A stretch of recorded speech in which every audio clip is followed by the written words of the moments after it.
जी, good evening class. Good evening sir. जी, कैसे हैं आप? Good evening sir. Very good evening. Last class में हम लोग सेक्शन 197 तक डील कर चुके हैं सीआरपीसी, और आज की क्लास में हम लोग पढ़ेंगे सेक्शन 198 सीआरपीसी, जो prosecution for offences against marriage की बात करता है। विवाह के विरुद्ध अपराधों के लिए अभियोजन। विवाह के विरुद्ध अपराध आईपीसी की किस धारा में हम पढ़ के आए हैं? कल्पना, सॉरी, किस चैप्टर में पढ़ के आए हैं? सर अध्याय 20। जी, बहुत बढ़िया। अध्याय 20। 493 से। हाँ, अध्याय 20 बताता है, जिसमें विवाह संबंधी अपराध बताए गए हैं। और ये कहाँ तक जाते हैं, कितनी धाराएं हैं अध्याय 20 में? एनु बताएगी। Anu, how much section there are in chapter number 20? 6 section है, 493 से 498। बहुत बढ़िया, बहुत बढ़िया।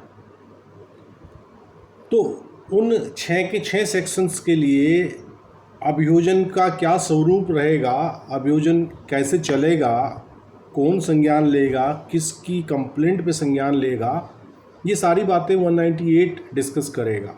वेरी वेरी इंपॉर्टेंट सेक्शन है, वेरी वेरी इंपॉर्टेंट। बहुत बार यहाँ से सवाल आते हैं प्री में, मेंस में। तो देखते हैं 198, prosecution for offences against marriage. Subsection 1 कह रहा है कि no court shall take cognizance of an offence punishable under chapter number 20 of the Indian Penal Code 45 of 1860 except upon a complaint made by some person aggrieved by the offense। ये कह रहा कि कोई न्यायालय भारतीय दंड संहिता 1860 का 45 के अध्याय 20 के अधीन दंडनीय अपराध का संज्ञान ऐसे अपराध से व्यथित किसी व्यक्ति द्वारा किए गए परिवाद पर ही करेगा, अन्यथा नहीं। इससे क्या तात्पर्य हुआ है अनु, कि जो विवाह संबंधी अपराध होंगे वहाँ कंप्लेंट कौन करेगा? जो व्यथित व्यक्ति है, पीड़ित व्यक्ति, विक्टिम है। हाँ। और विक्टिम में कौन कौन आएंगे? विक्टिम एक यहाँ संकीर्ण मानसिकता के साथ आप विक्टिम को ना पढ़ें, जो 18 ईयर्स से कम हो, हाँ, या फिर अनसाउंड माइंड है, हाँ, तो या फिर कोई हाँ, ऐसी लेडी जो अपने कस्टम्स या हाँ, फिर मैनर के साथ जुड़ी हुई है, जी, के साथ अगर ऐसा कोई ऑफेंस होता है। तो अब इसके प्रोविज़ो बता रहे हैं उपधारा 1 के, provided that a where such person is under the age of 18 years और इज एन इडियट और एन lunatic और is from sickness or infirmity unable to make a complaint or is a woman who according to the local customs and manners ought not to be compelled to appear in public, some other person may with the leave of the court make a complaint on his or her behalf। ये कह रहा है कि सामान्य नियम तो ये है कि जो पीड़ित है वो स्वयं आए और कंप्लेंट करे, परंतु में बताया गया है कि अगर वो इन कारणों से सक्षम नहीं है तो उसके स्थान पर और व्यक्ति भी कोई कंप्लेंट कर सकता है। तो इसका का पार्ट कह रहा है कि जहां ऐसा व्यक्ति 18 वर्ष से कम आयु का है, अथवा जड़ या पागल है, अथवा रोग या अंग शैथिल्य के कारण परिवाद करने के लिए असमर्थ है, या ऐसी स्त्री है जो स्थानीय रूढ़ियों और रीतियों के अनुसार लोगों के सामने जाने के लिए विवश नहीं की जानी चाहिए, वहाँ उसकी ओर से कोई अन्य व्यक्ति भी परिवाद कर सकता है। ठीक है, क्लियर है? Good evening sir. हाँ, good evening Sanjeev ji, good evening. B part देखते हैं प्रोविजो का। बी पार्ट कह रहा, where such person is the husband and he is serving in any of the armed forces of the union under conditions which are certified by his commanding officer as precluding him from obtaining leave of absence to enable him to make a complaint on person, some other person authorized by the husband in accordance with the provisions of subsection 4 may make a complaint on his behalf. B part कह रहा है कि जहां ऐसा व्यक्ति पति है, पीड़ित व्यक्ति जो है वो पति है, ठीक है, और वो संघ के सशस्त्र बलों में से किसी में ऐसी परिस्थितियों में सेवा कर रहा है जिनके बारे में उसके कमान ऑफिसर ने ये प्रमाणित किया है कि उनके कारण उसे परिवाद कर सकने के लिए अनुपस्थिति छुट्टी प्राप्त नहीं हो सकती, वहाँ उपधारा 4 के उपबंधों के अनुसार पति द्वारा प्राधिकृत कोई अन्य व्यक्ति उसकी ओर से परिवाद कर सकता है। तो जो प्रोविज़ो का पार्ट बी है वो पार्ट बी ये बता रहा है कि संघ सेवाओं में कोई व्यक्ति है संघ के सशस्त्र बलों में और वो ऐसे स्थान पर तैनात है कि वहाँ से उसको छुट्टी मिलना, परिवाद दाखिल करने के लिए छुट्टी मिलना उस टाइम संभव नहीं है, कुछ रीजन्स ऐसे हैं कि उसे नहीं छुट्टी मिल पा रही है, तो वैसी अवस्था में वो अपने कमांडिंग ऑफिसर जो उसका सीईओ है उससे एक सर्टिफिकेट बनवा के भिजवा देगा और किसी अन्य व्यक्ति को अपनी ओर से विवाह संबंधी अपराध के लिए कंप्लेंट करने के लिए ऑथराइज कर देगा। तो फिर उसके स्थान पर वो व्यक्ति भी कंप्लेंट कर सकता है जिसे ऐसा ऑथराइजिंग लेटर और वो सर्टिफिकेट कौन देगा एनू? सर्टिफिकेट कमांडिंग ऑफिसर देगा उसका, और वो ये बताएगा कि he is unable to attend the court for his complaint. तो उस सर्टिफिकेट के साथ फिर वो व्यक्ति एक ऐसा ऑथराइज्ड लेटर बना देगा और वो अपने उस लेटर में जिस व्यक्ति को ऑथराइज करे वो व्यक्ति उसके बिहाफ पर वैसा कंप्लेंट दाखिल कर सकता है। सी पार्ट देखते हैं। सी पार्ट कह रहा where the person aggrieved by an offence punishable under section 494 और section 495 of the Indian Penal Code 45 of 1860 is the wife, complaint may be made on her behalf by her father, mother, brother, sister, son or daughter, or by her father's or mother's brother or sister, or with the leave of the court by any other person related to her by blood, marriage or adoption। तो ये कह रहा है कि जहाँ भारतीय दंड संहिता की धारा 494 या 95 के अधीन दंडनीय अपराध से व्यथित व्यक्ति पत्नी है तो वहाँ उसकी ओर से उसके पिता, माता, भाई, बहन, पुत्र या पुत्री, उसके पिता या माता के भाई, वो कौन होते हैं भाई? पिता के भाई और माता के भाई कोई भी चाचा या फिर ताऊ के जो रिलेशन में चाचा है, ताऊ है, मामा है ना, माता के भाई, मामा भी आ जाएंगे ना, माता के भाई या बहन, ठीक है। तो माता के भाई या बहन, माता के भाई तो हो गए मामा और माता की बहन मौसी, है ना। तो यह न्यायालय की इजाज़त से किसी अन्य व्यक्ति द्वारा जो उससे रक्त, विवाह या दत्तक द्वारा संबंधित है परिवाद किया जा सकता है। तो देखिए पत्नी के लिए कितने ऑप्शन खुल गए। पत्नी के जो पत्नी पीड़ित है उसकी ओर से कंप्लेंट बहुत से लोग ऑथराइज कर दिए हैं कि ये लोग कंप्लेंट कर सकते हैं। Is that clear? उपधारा 2 देखते हैं। उपधारा 1 समझ आ गया भाई? कोई दिक्कत तो नहीं है उपधारा 1 में? कल्पना, एनु, निहाल, सदब क्लियर है सर? क्लियर है, बहुत अच्छे। सबसेक्शन 2 कह रहा कि for the purposes of subsection 1 no person other than the husband of the woman shall be deemed to be aggrieved by any offence punishable under section 497 or section 498 of the said code। ये कह रहा है कि उपधारा 1 के प्रयोजनों के लिए स्त्री के पति से भिन्न कोई व्यक्ति उक्त संहिता की धारा 497 या धारा 498 के अधीन दंडनीय अपराध से व्यथित नहीं समझा जाएगा। देखो 497 तो अब हवा हो गई, 497 तो पिक्चर में ही नहीं है। क्यों?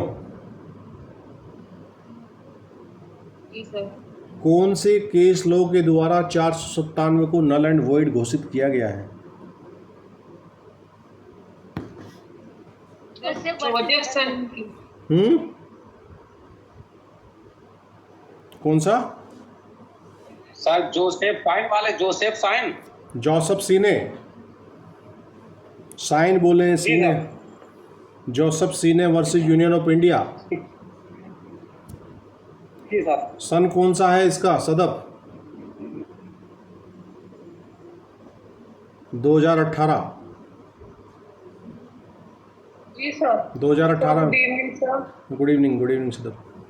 2018 में बड़े क्रांतिकारी फैसले दिए थे और दीपक मिश्रा उस टाइम हमारे चीफ जस्टिस थे, तो उन्होंने कई सारे फैसले उस टाइम आए। उसमें 377 वाला फैसला भी आया था, 497 का भी फैसला आया था। 377 का फैसला कौन से केस लॉ से आया? कल्पना चौहान। सर नवतेज सिंह जौहर। जी, नवतेज सिंह जौहर। ये ऐसे हॉट लिस्टेड केस लॉ हैं कि ये आपके टिप्स पे होने चाहिए, और टिप्स पे हैं भी, आप लोग बता रहे हैं, जवाब दे रहे हैं फटाफट। Very good, very nice. ठीक, तो क्या समझ आया? उपधारा 2 क्या कह रहा है कि उपधारा 1 के प्रयोजनों के लिए स्त्री के पति से भिन्न कोई व्यक्ति उक्त संहिता की धारा 497 या 498 के अधीन दंडनीय अपराध से व्यथित नहीं समझा जाएगा। प्रोविजो भी है इसका, वो कह रहा provided that in the absence of the husband some person who had care of the women on his behalf at the time when such offence was committed may with the leave of the court make a complaint on his behalf. परंतु कह रहा कि पति की अनुपस्थिति में कोई ऐसा व्यक्ति जो उस समय जब ऐसा अपराध किया गया था ऐसी स्त्री के पति की ओर से उसकी देखरेख कर रहा था, उसकी ओर से न्यायालय की इजाज़त से परिवाद कर सकता है। क्या समझे भाई? चलो 497 तो नहीं है फ़िलहाल एक्शन में, वो स्लीपिंग मोड में है फ़िलहाल। 497 को आईपीसी से हटाया नहीं गया है, बस वो निलंबित अवस्था में चल रहा है। निलंबित अवस्था तो आप जानते हैं क्या होती है? निलंबित अवस्था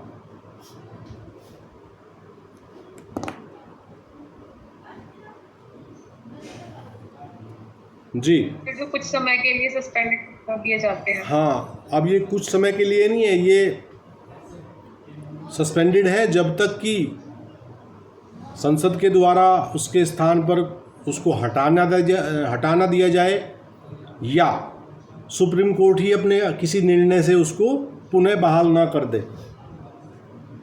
देखिए, सुप्रीम कोर्ट हमारे देश में कि ऐसी कोर्ट है जिसे अपने निर्णय बदलने का राइट है। उसके अलावा अन्य कोई कोर्ट अपने निर्णय नहीं बदल सकता, ये तो आपको मालूम होगा। एक बार निर्णय पर हस्ताक्षर हो जाने के बाद फिर कोर्ट को पावर नहीं है कि अपने निर्णय में केवल अंक गणितीय त्रुटि या किसी लिपिकीय त्रुटि के अलावा कोई संशोधन करे। क्यों कल्पना? जी सर। तो हो सकता है कि कल कोई मैटर दोबारा सुप्रीम कोर्ट तक जाए और सुप्रीम कोर्ट को ऐसा लगे कि नहीं भाई ये तो गलत 497 को या 377 को निलंबित कर दिया था, उसको वो दोबारा बहाल कर सकते हैं। ऐसा एक धारा के साथ ऑलरेडी हो चुका है। कौन सी धारा है? मैंने आपको डिस्कशन में बताया था कि एक धारा ऐसी आईपीसी की रही है कि कुछ दिनों तक वो निलंबित थी, फिर उसका निलंबन बहाल कर दिया गया, वो अब एक्शन में है दोबारा। कौन सी धारा है अनु?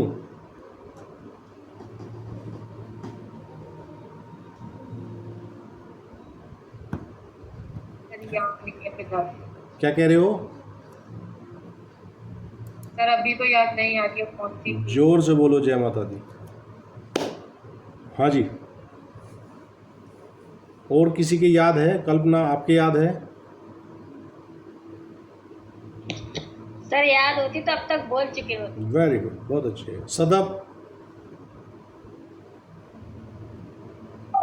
सर नो सर, मेरे भी ध्यान में आ रही। यार बड़े दुख का विषय है। मैं बड़े इंटरेस्टिंग अवस्था में आप लोगों को बताता हूँ, और आप लोग को जब मैं बताऊंगा तो आप फिर अपने माथे पे हाथ मारोगे कि सर ये तो हमें पता था। धारा sir 3, attempt to suicide. Yes, section 309, हाँ जी, हाँ इसकी बाकायदा हाँ सर, केस यही है सर।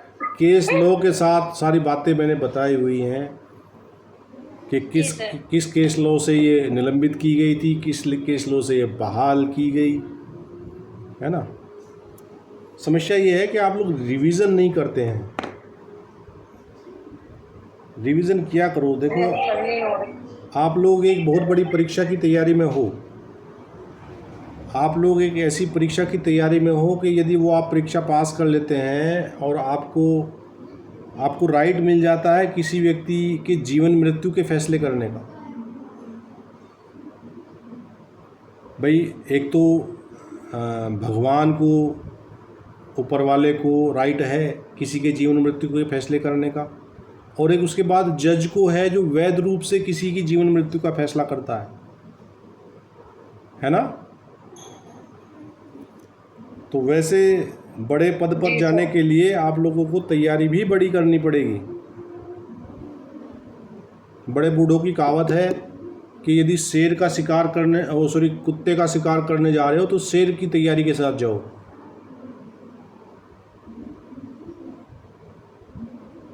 है ना। चलिए, उपधारा 2 क्लियर हो गया। सब सेक्शन 3 देखते हैं। ये कह रहा when in any case falling under clause A of proviso to sub section 1, है ना। क्लॉज ए पढ़ के आए हम पीछे, जिसमें 18 साल, ल्यूनेटिक, इडियट आदि बताया गया था। The complaint is sought to be made on behalf of a person under the age of 18 years or of a lunatic by a person who has not been appointed or declared by a competent authority to be the guardian of the person of the minor or lunatic, and the court is satisfied that there is a guardian so appointed or declared, the court shall, before granting the application for leave, cause notice to be given to such guardian and give him a reasonable opportunity of being heard.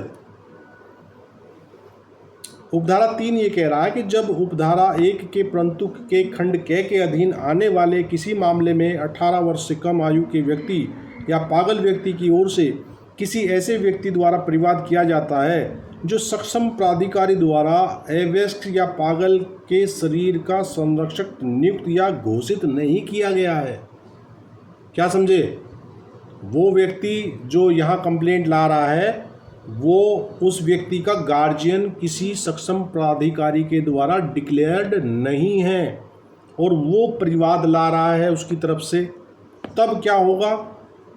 तब ये होगा कि और न्यायालय का समाधान हो जाता है कि ऐसा कोई संरक्षक जो ऐसे नियुक्त या घोषित किया गया है, तब न्यायालय की इजाज़त के लिए आवेदन मंजूर करने से पूर्व ऐसे संरक्षक को सूचना दिलवाएगा और सुनवाई का उचित अवसर देगा। तो तब न्यायालय को पता लगे कि भाई इस व्यक्ति का तो कोई, मान लीजिए कोर्ट के द्वारा संरक्षक नियुक्त है और वो तो नहीं आ रहा है परिवाद करने, उसके स्थान पर कोई अन्य व्यक्ति आ रहा है, तो ऐसी अवस्था में जब कोर्ट से लीव ग्रांट एप्लीकेशन लगाई जाएगी तो कोर्ट फिर उस व्यक्ति से पूछेगा, किस व्यक्ति से? जिस व्यक्ति को सक्षम प्राधिकारी के द्वारा गार्जियन नियुक्त किया गया है, कि भाई आपको तो कोई आपत्ति नहीं है इनकी तरफ से कंप्लेंट डालने में, या हो सकता है कि आपको बाईपास करके ये कंप्लेंट डालने आ रहा हो, तो वैसी अवस्था में उसे सुनवाई का एक अवसर ऑनरेबल कोर्ट के द्वारा दिया जाएगा। Is that clear?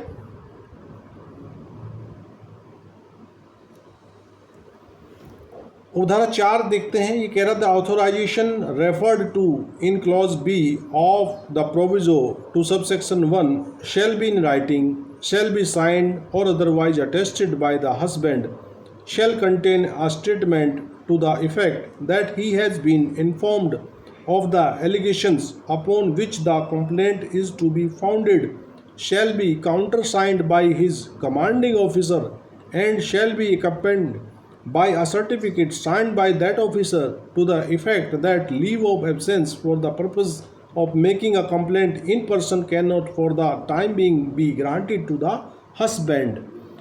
तो उपधारा 1 के परंतु के खंड ख में हमने क्या पढ़ा था कि वो पति है, पति पीड़ित है, लेकिन पति कहाँ है? पति संघ की सशस्त्र सेना में तैनात है, सशस्त्र बलों में तैनात है, ऐसे स्थान पर तैनात है कि उसको वहाँ से तात्कालिक छुट्टी दिया जाना संभव नहीं है। तो उसके लिए उपधारा 4 ये कह रहा है कि उपधारा 1 के परंतु के खंड ख में निर्दिष्ट प्राधिकार जो ऑथोराइज लेटर जो हम वहाँ डिस्कस किया था वो लिखित रूप में दिया जाएगा, ओरली नहीं चलेगा, वो लिखित रूप में दिया जाएगा और वह पति द्वारा हस्ताक्षरित या अन्यथा अनुप्रमाणित होगा। ठीक है, और उसमें इस भाव का कथन होगा कि उसे उन अभिकथनों की जानकारी दे दी गई है जिनके आधार पर परिवाद किया जाना है और वह उसके कमान ऑफिसर द्वारा प्रति हस्ताक्षरित होगा। प्रति हस्ताक्षरित होना क्या होता है? काउंटर साइन किसे कहते हैं? Shadab, what is counter sign?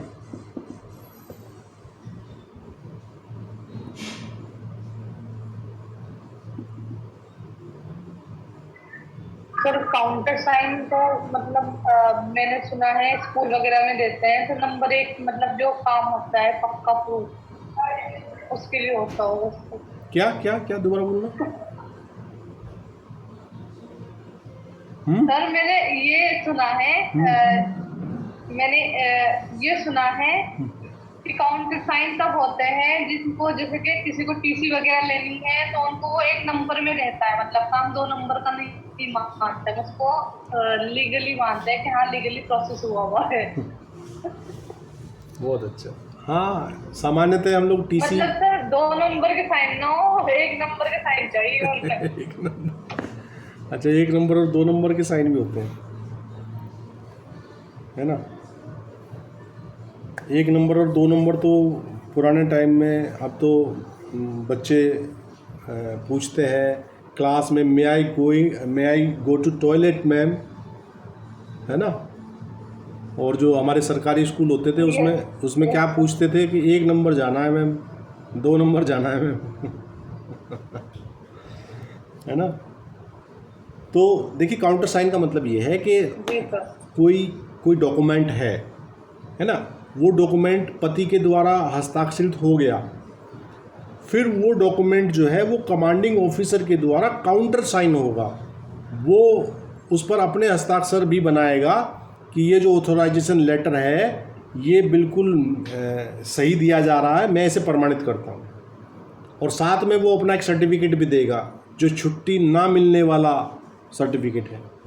और ये दोनों कागज़ लग के आ जाएंगे कहाँ? कोर्ट के समक्ष, और तभी वो व्यक्ति उस पति की तरफ से कंप्लेंट फाइल कर पाएगा जो कि फौज में सेवा कर रहा है, कहीं बॉर्डर पे तैनात है। ठीक है, एडवोकेट अब्दुल लतीफ़ जी क्लास से जुड़े हैं। लतीफ़ जी, मैं वेलकम इन क्लास।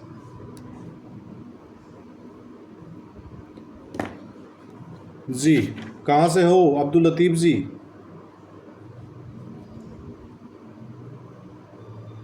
बोलो भाई, माइक खोल के बोलना पड़ेगा आपको। चलिए, जब तक लतीफ़ जी का माइक खुले उपधारा 5 देख लेते हैं। उपधारा 5 कह रहा है एनी डॉक्यूमेंट जी, उपधारा 5 कह रही है कि any document purporting to be such an authorisation and complying with the provisions of subsection 4 and any document purporting to be a certificate required by that subsection shall, unless the contrary is proved, be presumed to be genuine and shall be received in evidence। ये कह रहा है कि वो जो certificate और वो जो कागज़ आएगा, ऑथोराइजेशन लेटर आएगा और वो जो सर्टिफिकेट आएगा, उसके बारे में एक प्रजम्पशन बता रहा है उपधारा 5। उपधारा 5 कह रही है कि किसी दस्तावेज के बारे में जिसका ऐसा प्राधिकार होना तात्पर्य है और जिससे उपधारा 4 के उपबंधों की पूर्ति होती है, और किसी दस्तावेज के बारे में जिसका उस उपधारा द्वारा अपेक्षित प्रमाण पत्र होना तात्पर्य है, जब तक तत्प्रतिकूल साबित न कर दिया जाए, यह उपधारणा की जाएगी कि वह असली है और उसे साक्ष्य में ग्रहण किया जाएगा। क्लियर है कल्पना? कोई डाउट तो नहीं है किसी किस्म का?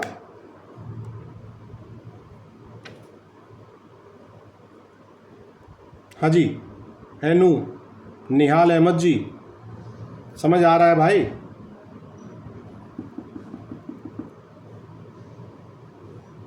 अरे बोलो भाई, आवाज़ नहीं आ रही है मेरी आप लोगों को? यस सर, क्लियर है सर आ रही है आवाज सही सर।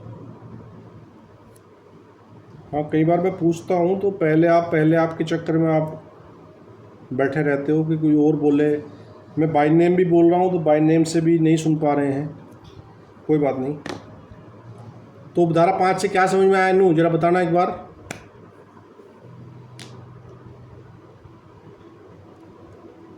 सर जो ऊपर 4 वाले क्लोज में दिया गया था कि पहले हस्बैंड के सिग्नेचर होंगे, देन उसके बाद कमांडेंट ऑफिसर उसे अपने काउंटर साइन करने के बाद उसको सर्टिफाइड करेगा और देन उसके बाद की जो छुट्टी का है वो सब होगा। उसमें सर जो किया गया है, जो उस वक्त डॉक्यूमेंट दिए गए हैं वो मतलब उनको एक सर्टिफाइड कॉपी माना जाएगा। सर्टिफाइड कॉपी नहीं माना जाएगा, वो तो असली एविडेंस इन ओरिजिनल आएंगे वो सर्टिफाइड, उनको तथ्य में ग्रहण किया जाएगा जब तक कि कोई तत्प्रतिकूल साबित ना कर दिया जाए, जब तक कि दूसरी अदर पार्टी उसको फर्जी साबित ना कर दे, जब तक वो ओरिजिनल मानते हुए कोर्ट उसको एज एन एविडेंस रिकॉर्ड पे लेगा।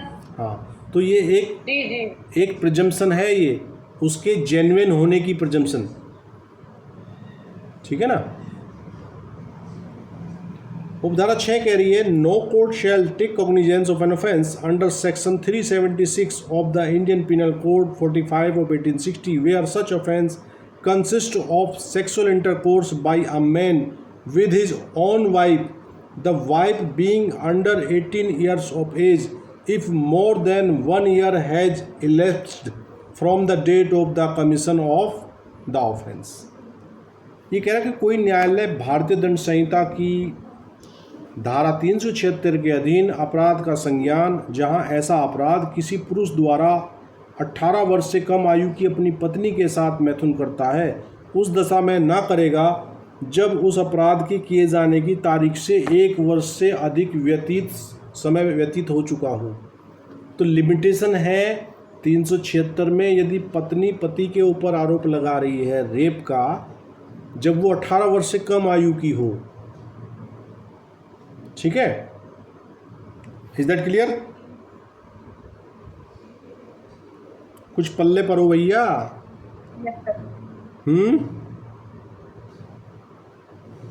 जी सर।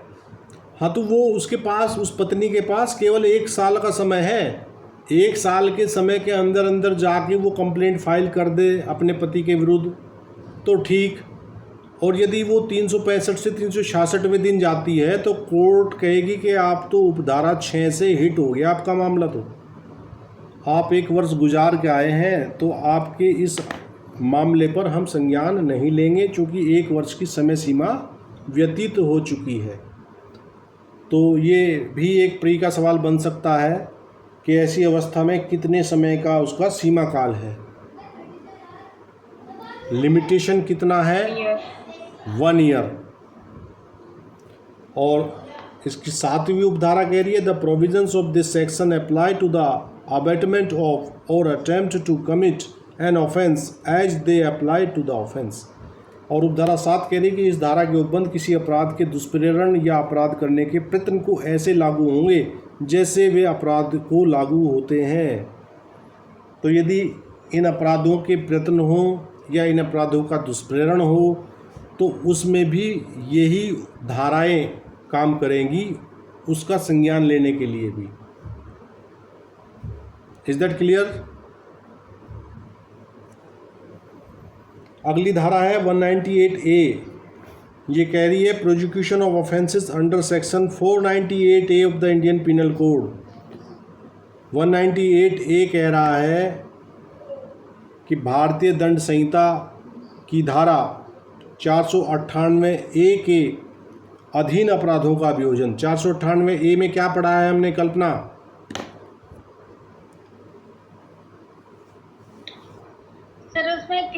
स्त्री के पति के नातेदार द्वारा क्रूरता है। हाँ, तो उसके संबंध में अभियोजन की प्रक्रिया यहाँ बताई गई है।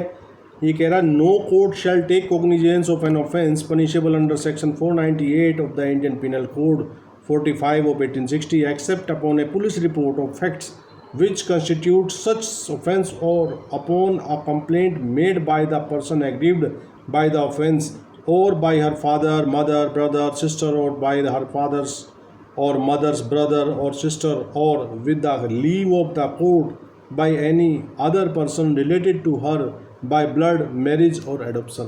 वही बात पीछे भी बताई गई है एक धारा में, सेम बातें, बस 498A में एक चीज़ एडिशनल कर दी गई है।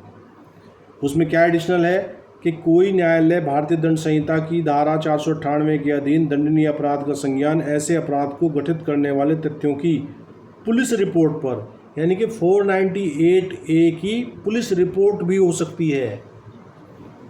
और ऊपर वाले जो मामले हम सारे पढ़ के आए हैं, विवाह संबंधी अपराध, वे सब कंप्लेंट पर चलने वाले मामले हैं, उसमें पुलिस रिपोर्ट नहीं होती है, ये ध्यान रखिएगा। निहाल अहमद जी, आपको आवाज़ आ रही है?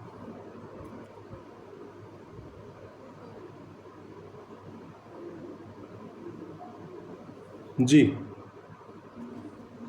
एनु क्लियर है भाई 198A? Yes sir. जी सर। तो इसमें पीछे एक धारा पढ़ के आए थे हम, जहाँ पीड़ित पत्नी थी, वो सारे के सारे इसमें नातेदार हैं, उनके द्वारा भी किया जा सकता है कंप्लेंट, या पुलिस रिपोर्ट पर भी 498A के मामले सेट हो सकते हैं। यहाँ दोनों ऑप्शन खुले हैं 498A में। Is that clear? सबसे पहले पुलिस से कंप्लेंट करने जाती हैं। हाँ हाँ, तो यहाँ विकल्प खुले हैं। बाकी जो और धाराएं हैं अध्याय 20 की, वो अन्य धाराएं सारे की सारी कंप्लेंट केस हैं। 498A एक ऐसी धारा है जिसमें कंप्लेंट का ऑप्शन भी है और पुलिस रिपोर्ट का ऑप्शन भी है। 198B कह रहा है कॉग्निजेंस ऑफ ऑफेंस। ये कह रहा है no court shall take cognizance of an offence punishable under section 376B of the Indian Penal Code 45 of 1860 where the persons are in a marital relationship except upon prima facie satisfaction of the facts which constitute the offence upon a complaint having been filed or made by the wife against the husband। ये कह रहा है कि कोई भी न्यायालय भारतीय दंड संहिता की 1860 का 45 की धारा 376B के अधीन दंडनीय किसी अपराध का जहां व्यक्तियों में वैवाहिक संबंध है, उन तथ्यों का जो पति के विरुद्ध पत्नी द्वारा किए गए या दाखिल किए गए परिवाद पर अपराध गठित करते हैं, प्रथम दृष्टा समाधान होने पर ही अपराध का संज्ञान लेगा, अन्यथा नहीं। ठीक है, क्लियर है भाई?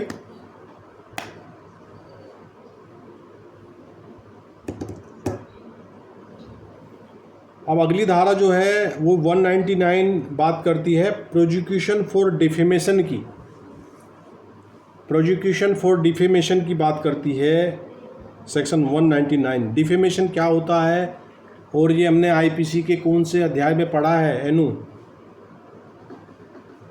ये 499 में है और चैप्टर 21 में। चैप्टर 21 में किसी भी पर्सन के ऊपर कोई भी मतलब गलत तरीके से कोई भी उसकी गुडविल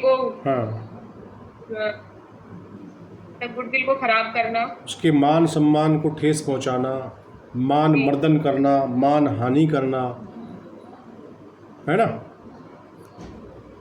तो देखते हैं 199 क्या कहता है और कैसे मानहानि के मामले चलेंगे। ठीक है, ये कह रहा no court shall take cognizance of an offence punishable under chapter 21 of the Indian Penal Code 45 of 1860 except upon a complaint made by some person aggrieved by the offence. तो मानहानि का कभी भी FIR नहीं होता है, ध्यान रखिएगा। मानहानि का कंप्लेंट ही होता है। जिस प्रकार 494 से लेकर 493 से लेकर 498 तक की जो धाराएं हैं विवाह संबंधी अपराधों के विषय में, उनमें भी केवल कंप्लेंट होगा। और अगर कोई डिफेमेशन का मामला आएगा तो वहाँ आप थाने जाके एफआईआर नहीं करेंगे, आप कंप्लेंट करेंगे। ठीक है। ये कह रहा कि कोई न्यायालय भारतीय दंड संहिता के अध्याय 21 के अधीन दंडनीय अपराध का संज्ञान ऐसे अपराध से व्यथित किसी व्यक्ति द्वारा किए गए परिवाद पर ही करेगा, अन्यथा नहीं। Is that okay?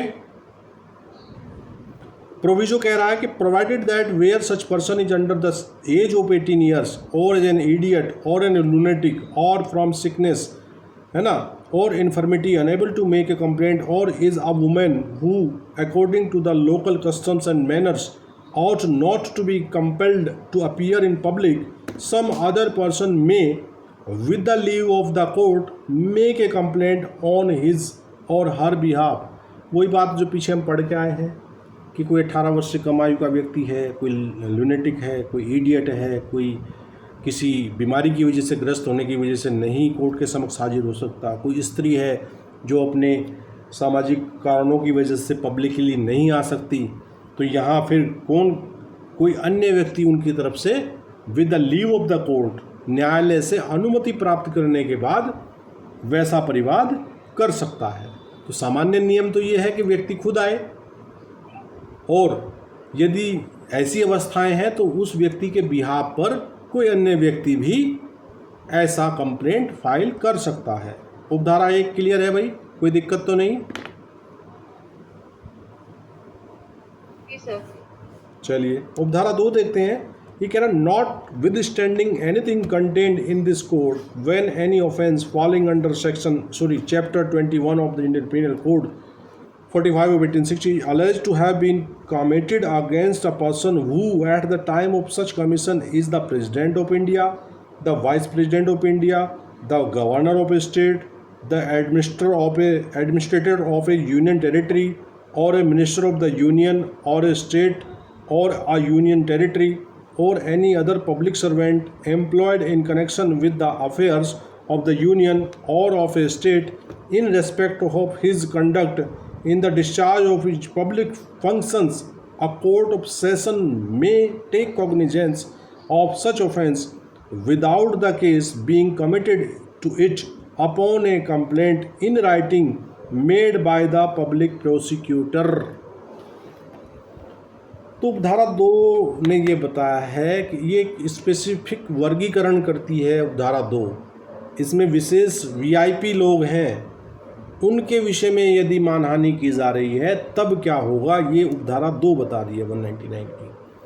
ये कहती है कि इस संहिता में किसी बात के होते हुए भी जब भारतीय दंड संहिता 1860 का 45 के अध्याय 21 के अधीन आने वाले किसी अपराध के बारे में यह अभिकथित है कि वह ऐसे व्यक्ति के विरुद्ध जो ऐसा अपराध किए जाने के समय भारत का राष्ट्रपति या भारत का उपराष्ट्रपति या किसी राज्य का राज्यपाल या किसी संघ राज्य क्षेत्र का प्रशासक या संघ या किसी राज्य का या किसी राज्य क्षेत्र का मंत्री अथवा संघ या किसी राज्य के कार्यकलापों के संबंध में नियोजित अन्य लोक सेवक था, उसके लोक कृत्यों के निर्वहन में उसके आचरण के संबंध में किया गया है, तब सेशन न्यायालय ऐसे अपराध का संज्ञान उसको मामला सुपुर्द किए बिना लोक अभियोजक द्वारा किए गए लिखित परिवाद पर कर सकता है। तो उन व्यक्तियों को स्वयं आने की आवश्यकता नहीं है, उनके बिहाफ पर पब्लिक प्रोसिक्यूटर मानहानि के मामले में परिवाद करेगा। और वैसा परिवाद कहाँ होगा? डायरेक्ट सेशन न्यायाधीश के समक्ष होगा और सेशन न्यायाधीश उसे सुनेंगे। सामान्यतः सेशन न्यायाधीश कमिटल वाले मामले सुनते हैं, लेकिन ये भी एक कमिटल वाले धारा का एक अपवाद है। यहाँ सीधा कंप्लेंट आ जाएगा before the session court of that session division. Anu clear है भाई? जी सर। और इसकी उपधारा 3 कह रही है कि every complaint referred to in subsection 2 shall set forth the facts which constitute the offence alleged, the nature of such offence and such other particulars as are reasonably sufficient to give notice to the accused of the offence alleged to have been committed by him। उपधारा 3 कह रही है कि उपधारा 2 में निर्दिष्ट ऐसे प्रत्येक परिवाद में वे तथ्य जिनसे अभिकथित अपराध बनता है, ऐसे अपराध का स्वरूप, ऐसी अन्य विशिष्टताएं वर्णित होंगी जो अभियुक्त को उसके द्वारा किए गए अभिकथित अपराध की सूचना देने के लिए उचित रूप से पर्याप्त हो। तो जो परिवाद होगा, परिवाद में सारी बातें लिखी जाएंगी कि भाई आपने ऐसा कहा, इस अवसर पे कहा, ये बात आपकी जो है वो मानहानिकारक है। तो वो सारी जो उसकी विशिष्टताएं हैं वो सब उस कंप्लेंट में लिखित रूप में डाली जाएंगी। निहाल अहमद जी, आप समझ पा रहे हैं? क्लास में हैं आप? जी सर। जी जी बहुत अच्छा। हम आपको कई बार पुकार चुके हैं लेकिन भगवान आप अब बोले हैं। उपधारा 4 कह रहा है कि नो complaint under subsection 2 shall be made by the public prosecutor except with the previous sanction. तो जो पब्लिक प्रोसिक्यूटर है वो अपनी मर्जी से ही नहीं डाल देगा उसे कंप्लेंट को। वो कह रहा है कि उपधारा 2 के अधीन लोक अभियोजक द्वारा कोई परिवाद कैसे होगा, तो कह रहा है कि shall be made by the public prosecutor except with the previous sanction of the state government in the case of a person who is और has been the governor of that state और a minister of that government. तो यदि राज्य के राज्यपाल या राज्य के किसी मंत्री के संबंध में ऐसा मामला है तब वो प्री सैंक्शन लिया जाएगा, उसके लिए सरकार उसे अनुमत करेगी, तभी पब्लिक प्रोसिक्यूटर वैसा क्या डालेगा, कंप्लेंट डालेगा। और बी कह रहा है of the state government in the case of any other public servant employed in connection with the affairs of that state. और ये कह रहा है कि अगर कोई वैसा व्यक्ति वहाँ एम्प्लॉयड है, मतलब कि वो राज्य सरकार का सेवक है, पब्लिक सर्वेंट है, तब भी वो राज्य सरकार की पूर्व अनुमति के बिना ऐसा कोई कंप्लेंट पब्लिक प्रोसिक्यूटर फाइल नहीं करेगा। और सी कह रहा है of the central government in any other case. और बाकी जो बचे, बाकी तो फिर राष्ट्रपति, उपराष्ट्रपति और संघ के मंत्री, वो तो सब उसके लिए सेंट्रल गवर्नमेंट की सैंक्शन चाहिए होगी सी में, ठीक है। तो इनकी प्री सैंक्शन के बिना वो कंप्लेंट पब्लिक प्रोसिक्यूटर दाखिल नहीं करेगा, अपनी मर्जी से ही दाखिल नहीं कर देगा। वो पहले उसको स्टेट गवर्नमेंट की या सेंट्रल गवर्नमेंट की जैसी भी परिस्थिति हो प्री सैंक्शन लेनी पड़ेगी। निहाल अहमद जी अपना माइक बंद कर लीजिए, आपका माइक खुला हुआ है जी। सबसेक्शन 5 कह रहा है कि no court of session shall take cognizance of an offence under subsection 2 unless the complaint is made within 6 months from the date on which the offence is alleged to have been committed. उपधारा 5 में 6 माह की limitation बताई गई है। ये कह रहा है कि कोई सेशन न्यायालय उपधारा 2 के अधीन किसी अपराध का संज्ञान तभी करेगा जब परिवाद उस तारीख से 6 माह के अंदर कर दिया जाता है जिसको उस अपराध का किया जाना अभिकथित है। तो 6 माह की लिमिटेशन भी है, ध्यान रखिएगा। 6 माह तक यदि स्टेट गवर्नमेंट और सेंट्रल गवर्नमेंट सोती रही और कोई उस पर एक्शन नहीं लिया तो 6 माह के बाद वैसा कंप्लेंट पर जो है वो सेशन कोर्ट कॉग्निजेंस नहीं लेगा। उपधारा 6 कह रही है कि nothing in this section shall affect the right of the person against whom the offence is alleged to have been committed to make a complaint in respect of that offence before a magistrate having jurisdiction or the power of such magistrate to take cognizance of the offence upon such complaint। और ये कह रहा है कि इस धारा की कोई बात किसी ऐसे व्यक्ति के जिसके विरुद्ध अपराध का किया जाना अभिकथित है उस अपराध की बाबत अधिकारिता वाले किसी मजिस्ट्रेट के समक्ष परिवाद करने के अधिकार पर या ऐसे परिवाद पर अपराध का संज्ञान करने की ऐसे मजिस्ट्रेट की शक्ति पर प्रभाव डालेगी। क्या कह रहा है, कुछ लैंग्वेज में गड़बड़ है क्या?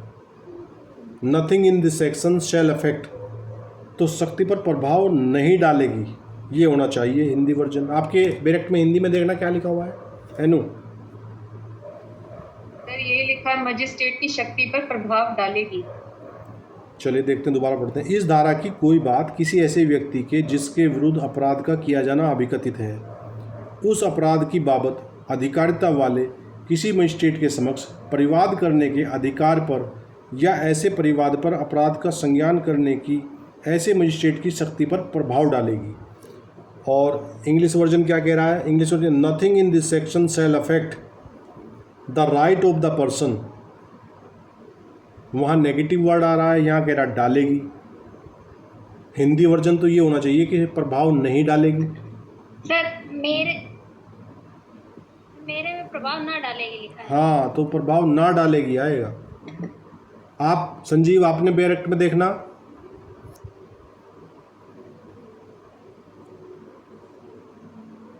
जी जी सर, देख रहे सर। बिना बैरेक्ट खोले ही पढ़ रहे हो क्या?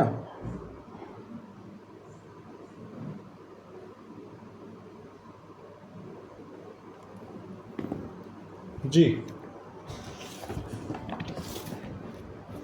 एक मिनट मैं देखता हूँ। सर प्रभाव डालेगी। आपके में प्रभाव डालेगी लिखा हुआ है। जी सर जी। एक मिनट अभी देखते हैं।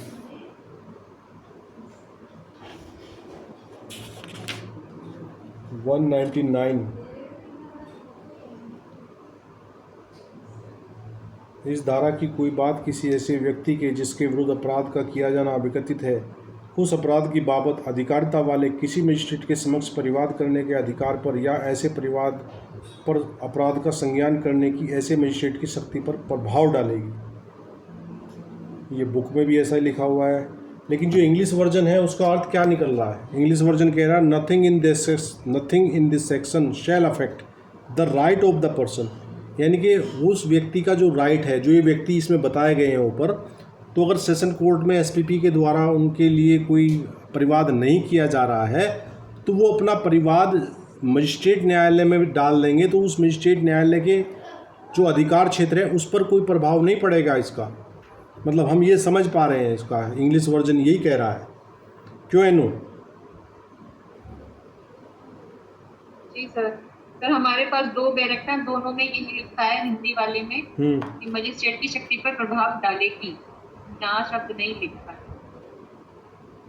कल्पना, आपके वाले में ना लिखा हुआ है। कल्पना जी सर। हिंदी वर्जन को जी। पूरा पढ़ के बताइए आप जरा, हिंदी वर्जन को।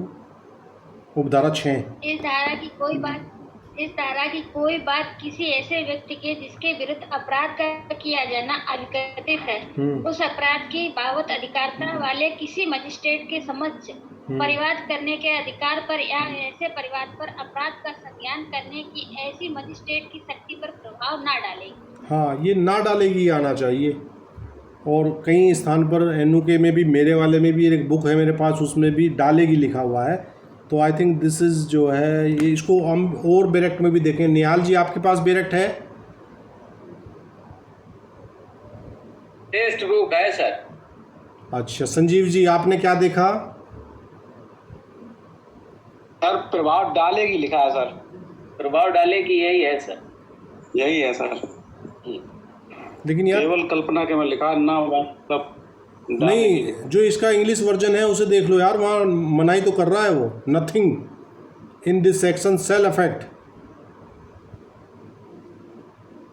जब इसकी उपधारा 6 की स्टार्टिंग ही नेगेटिव वर्ड से हो रही है और प्रभाव डालेगी से तो कोई सेंस ही नहीं निकल रहा भाई। प्रभाव डालेगी शब्द से तो इसका कोई सेंस ही नहीं निकलता इस उपधारा का।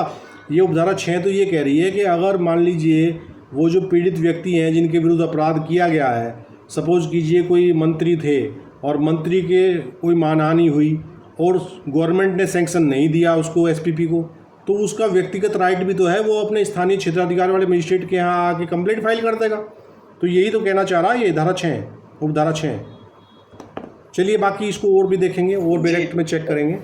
तो चलिए आज आपका अध्याय 14 सीआरपीसी हमने यहाँ समाप्त किया और अगली क्लास में हम अध्याय 15 का अध्ययन करेंगे और आज की क्लास को हम इन्हीं शब्दों के साथ विराम देते हैं। आप सभी को good night, all the best, जय हिंद, जय भारत। Good night.